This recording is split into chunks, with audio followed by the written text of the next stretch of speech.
Assalamualaikum warahmatullahi wabarakatuh. Perkenalkan dengan saya Nadiwa Fanania dengan NIM C5170077 yang sedikit akan menerangkan tentang alat kontrasepsi IUD. Untuk daftar isinya terdiri dari definisi, jenis-jenis IUD, cara kerja, kontraindikasi, keuntungan dan kerugian dari IUD itu sendiri. Untuk definisi dari IUD atau intrauterine device yang termasuk dalam AKDR, alat kontrasepsi dalam rahim, merupakan suatu benda kecil yang terbuat dari plastik yang lentur, mempunyai lilitan tembaga atau juga mengandung hormon yang dimasukkan ke dalam rahim melalui vagina dan mempunyai benang. Untuk jenis-jenis IUD itu sendiri terdiri atas dua, ada IUD non-hormonal dan IUD yang hormonal. Untuk IUD yang non-hormonal terdiri dari dua, ada medicated IUD dan unmedicated IUD. Untuk yang medicated IUD ada Copper T, Copper 7, Multilute, dan Novati. Kalau yang unmedicated IUD itu ada Lipus Loop. Nah, penjelasan dari medicated IUD yang terdiri dari Copper T, Copper 7, Multilute, dan Novati. Untuk yang Copper T itu IUD-nya itu berbentuk huruf T dan terbuat dari bahan polyhalen, di mana pada bagian vertikalnya itu diberi lilitan kawat tembaga halus.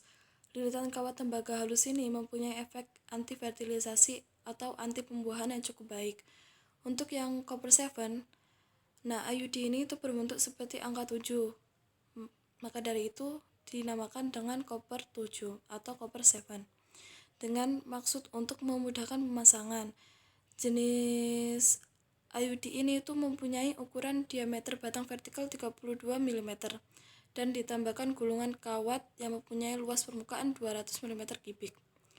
Fungsinya itu sama seperti halnya lilitan tembaga halus pada jenis copper T. Untuk multilode, IUD ini itu berbentuk dari plastik atau dari polyethylene dengan dua tangan kiri dan kanan berbentuk sayap yang fleksibel.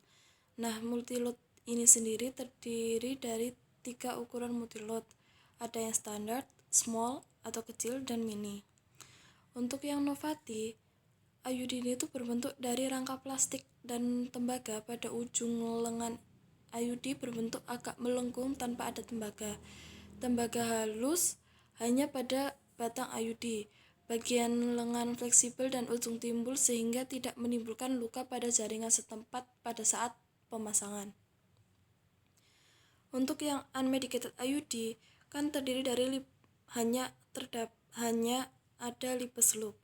Lipus Loop itu sendiri terbuat dari bahan polyethylene. Bentuknya itu seperti spiral atau huruf S bersambung. Untuk memudahkan kontrol, dipasang benang pada bagian ekornya. Lipus Loop ini sendiri terdiri 4 jenis yang berbeda menurut ukuran panjang bagian atasnya. Lipus Loop ini sendiri mempunyai angka kegagalan yang sangat rendah. Keuntungan bila terjadi perforasi jarang menyebabkan luka atau penyumbatan pada usus, sebab terbuat dari bahan plastik.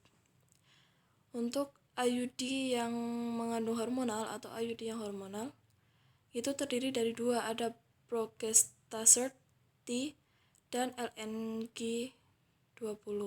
Untuk yang Progestaser T atau Alzati itu mempunyai panjang 30 mm, lebarnya 32 mm dengan 2 lembar benang ekor warna hitam.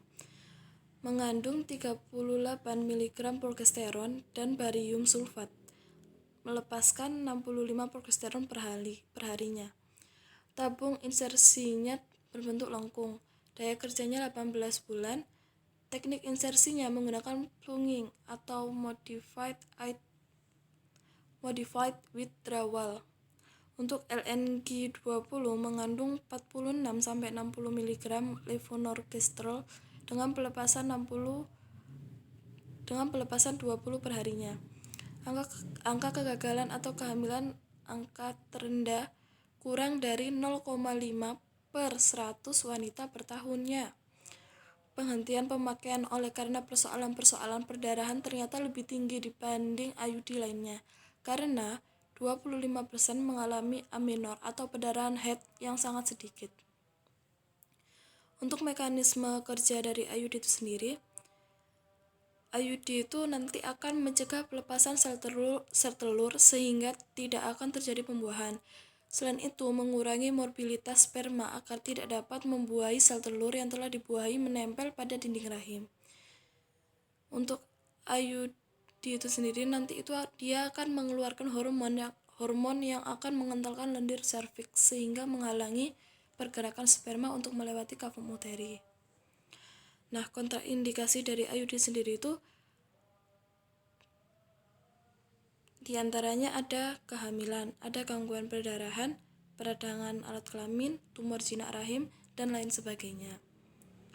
Untuk keuntungan dan kerugian dari IUD itu sendiri, keuntungannya itu dia dapat mencegah kehamilan dalam waktu jangka panjang, bahkan hingga 10 tahun lamanya. Untuk yang kedua itu mudah dilepas kapanpun ketika ingin hamil kembali, dan tidak mempengaruhi hormon sehingga tidak berpengaruh dalam proses menyusui, berhubungan seks maupun perubahan mood. Untuk kerugian dari IUD itu sendiri, menstruasinya nanti bisa tidak teratur di awal pemasangan. Hal ini disebabkan karena tubuh itu masih menyesuaikan diri dengan benda asing yang terdapat di dalam tubuhnya. Untuk darah menstruasi biasanya lebih banyak dibanding biasanya. Bisa terjadi timbulnya kram perut baik saat menstruasi ataupun tidak, dan bisa menimbulkan flek di awal pemasangan. Mual dan perut tidak nyaman dapat menimbulkan resiko infeksi pada daerah kewanitaan. Terus terjadi resiko posisi bergeser ke luar rahim.